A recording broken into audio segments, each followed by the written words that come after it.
Wala kang gulay, wala kang ricados, pero gusto mo magpansit, tara gawin natin yun. Pakulo muna tayo ng itlog, basta gagamitin natin yan mamaya. Yung tamang-tama lang, hindi hard, hindi soft-boiled. So ito mga guwaps, mag-saute na tayo ng sibuyas bawang. Dagdag nyo na yung karne kung anong gusto nyo, manok or baboy. Antayin lang na mag-firm ng konti yung kabilang side na karne para hindi siya madurog mamaya paghahaluin natin ang bahagya. Lagyan nyo na ng panimpla, lalagyan ko na ng toyo.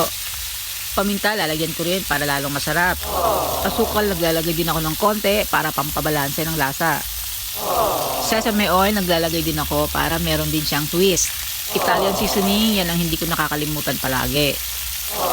Haluin lang ng very very light. Tapos ito, nagpapasarap ito, naglalagay ako ng cornstarch habang piniprito.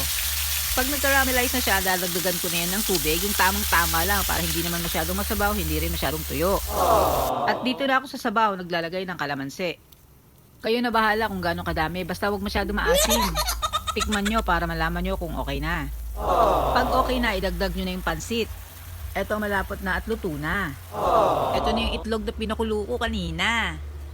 Dito natin ilalagay sa pinggan na kasing guwaps natin lahat. Love, love, love!